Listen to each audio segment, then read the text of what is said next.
So the adaptive part of the immune response has two parts: the T cell, cell-mediated part, and the B cell antibody-mediated or humoral part. The B cell antibody-mediated or humoral part are the same lymphocytes that are generated from a stem cell in the blood. Those lymphocytes are specifically told to become B lymphocytes by particular hormones that trigger that. B lymphocytes also get released from the bone marrow, but instead of going to the thymus for their education, their school, they go to lymph nodes for their education or their school. But their school is essentially the same thing. They have to go through positive selection. Their receptors have to respond, be able to bind to MHC in order for them to live. If their receptors can't bind to MHC, they're killed off. Then they have to go through negative selection, and their receptors are presented with cells that have MHC with antigens, and if any of those self-normal antigens that should be around trigger that B cell to bind to it, they're killed off. So once they survive positive selection and negative selection, they're released from the lymph nodes as virgin B cells, again going out looking for the particular antigen they were made against, very similar to the T cells in development. Again, B cell receptors are made by splicing up the DNA randomly.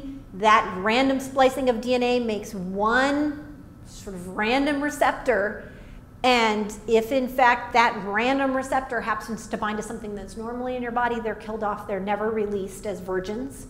If it's against some random foreign thing, then they are released and allowed to go out and control the body as virgins.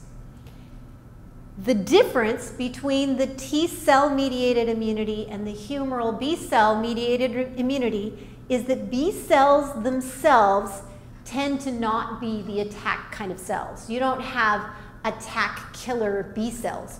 What the B cells do when they find the particular antigen they were made against, they do that whole clonal expansion thing, but most of the cells that get clonally expanded get made into what are called plasma cells. And I don't know if you can see closely enough to see this cell, but the whole cytoplasm, pretty much of this cell, is filled with endoplasmic reticulum and Golgi. So the purpose of a plasma cell is a massive factory making tons of protein. The protein that they are making is the B cell receptor.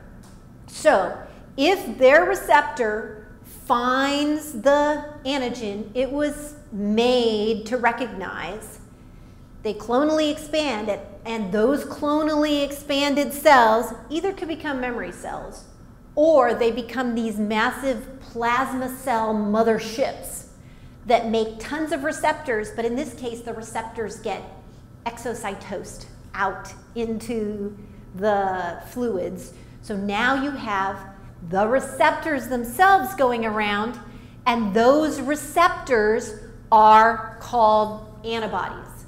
So this is showing you a particular B cell has found the antigen it was made against. It does clonal expansion, making tons more cells.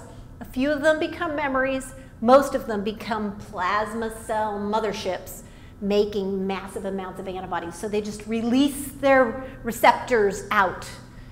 So now those receptors are floating around the body looking for a cell that has an MHC that is holding out the antigen that those antibodies are made against.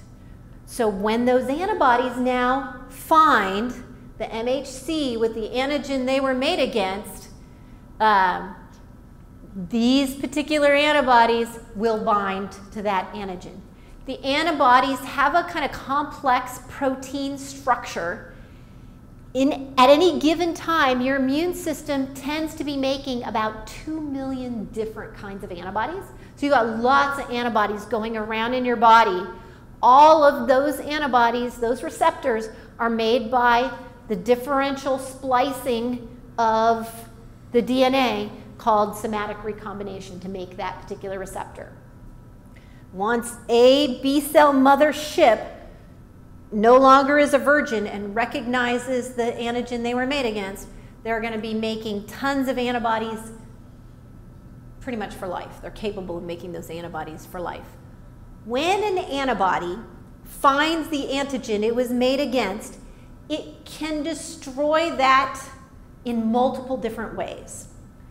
So it's not a cell that can directly itself, the antibody itself can't kill based on recognition, but these are all the different ways it can go ahead and affect the particular thing it was made against. So it's possible that, say a bacteria got in, that bacteria has antigenic determinants on it, that you have antibodies that will bind and recognize them. It's possible that the spot on that bacteria that the antibody bound to is a spot that's required for that bacteria to, say, get into your cell or do something important. And if the antibody bound to that particular spot, it makes it so the bacteria can't do anything. That's called neutralization. So neutralizing is the antibody bound to an important part, and now whatever it is, the bacteria, the virus, can't do its job because an antibody neutralized an important part of it. It can also trigger precipitation. So some antibodies are capable of binding to multiple things at one time. So here's an antibody, and it's got multiple arms. Say one arm binds to the bacteria, and this arm binds to another bacteria, and that arm binds to another bacteria. Pretty much, it makes this big clump of bacteria, and the clump is so big it can't float around anymore, and it just precipitates out, falls down. So this is just antibodies that can like clump up things that have the antigen they were made against and just cause them to fall out. It could actually, the neutralization could actually stop the pathogen from being able to get in wherever it wants to be. This is actually really common, that an antibody will actually block a particular pathogen from being able to get in the cell. In fact, there are drugs that are made that are antibodies that are specifically made to a given spot that the pathogen needs to get in, blocks it from being able to get in. It can't work anymore.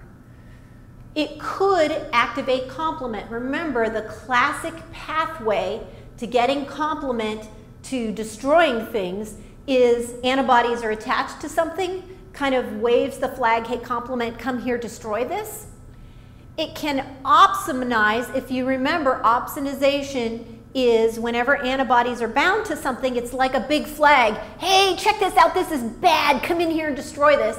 It could bring in neutrophils that would, you know, blow up and kill everything in the area, or it could bring in any other kind of phagocyte that's going to destroy that particular thing. And by that process, it can stimulate inflammation. So having antibodies bound to something, in particular eosinophils, are very happy whenever they find something that has antibodies attached to it, they will destroy it. So it's got antibodies have lots of different ways of triggering different parts of your immune system to come in and take care of whatever has invaded, even though they directly can't do it other than just neutralizing an active site on it. So there are 5 major classes of antibodies. The first is IgM. IgM are actually 5 different antibodies altogether. There's only about 6% of antibodies are IgM, but it's the first one. So the very first antibody that tends to be involved in an immune response tends to be IgM. IgG is by far the most common kind of antibody. 80% of your antibodies are IgG. So it's the main antibody that's involved in fighting the battle. There are quite a few IgAs, IgA is actually an antibody dimer. It's got 2 different antibodies attached to each other. About 13% of your antibodies are actually IgA, and it's the kind that tends to be in your mucous membranes. So this antibody is actually out there, not even before a pathogen gets in your body. It can actually trigger immune responses just right off before the thing can get in. It's also the primary antibody of colostrum, mother's milk. So this is the key antibody that the mother is giving a baby through breastfeeding that allows the baby to have its own immune system for about the first 6 months before the baby can start to have its own immune system. IgEs are very rare unless you have a lot of allergies or you have parasites, worms. In the case of allergies or parasites, you have a ton of IgE, and they can actually diagnose parasitic problems, sometimes not by finding the parasite, but by seeing really high IgE titers, numbers. IgDs, these antibodies actually stay on the surface of the cells. These are the initial B cell receptor in like the first B cell, the virgins, before they get found. When you are exposed to a particular antigen, so you've got all these virgin B cells floating around, exposure to a particular antigen, both the IgMs and the IgGs will recognize that antigen, but it takes 10 to 12 days before they really clonally expand from exposure to that antigen, before they really clonally expand and can start fighting. So if you've never seen that antigen before, it's going to take you a couple of weeks to really get started with your B cell response. So it is not the fastest way to kill off a new pathogen that you've never seen before. But if you've seen that pathogen before and there are memory B cells that remember that particular antigen, the response is rapid and IgG shoots really high within the first couple of days. So in fact, a lot of times we expose people to antigens on purpose by vaccinations so that they've got those memory B cells around in their bodies so that they have a memory and can respond really fast to that particular antigen.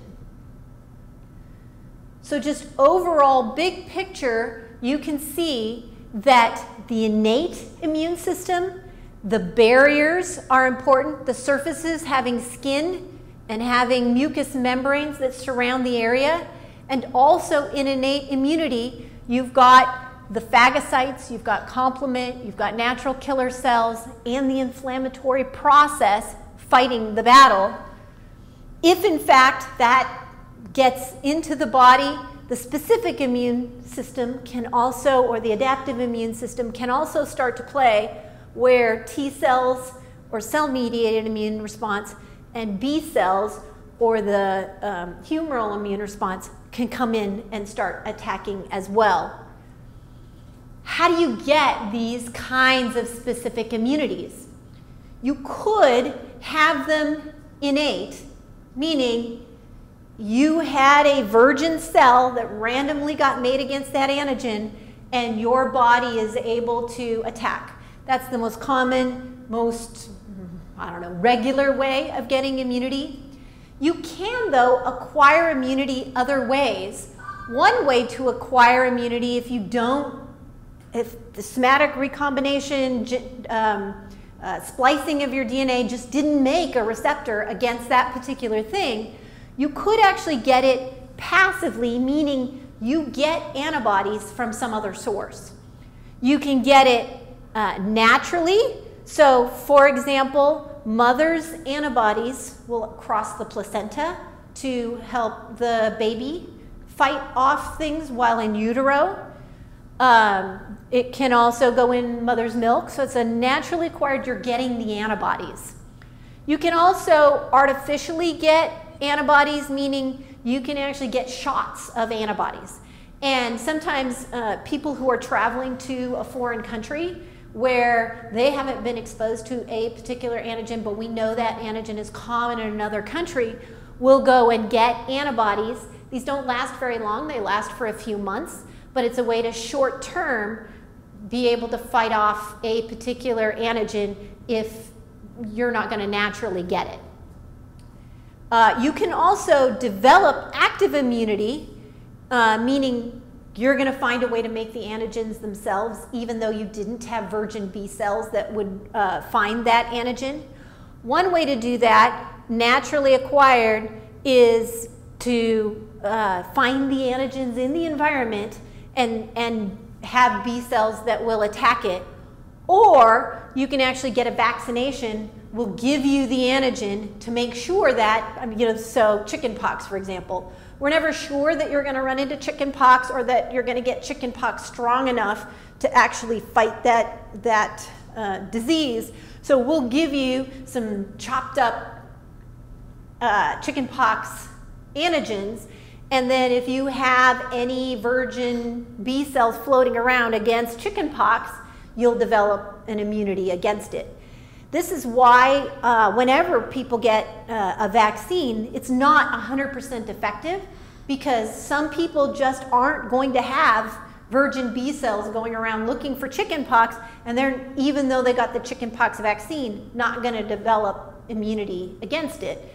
Luckily for us, in most vaccinations that have been developed, enough people do have virgin B cells floating around that they will develop that immunity, and it can create what we call herd immunity, so that most people, even the people who didn't have B cells that would attack it, enough people are immune to chickenpox, have B cells that will attack it, that we're not going to start an epidemic going around with B cells.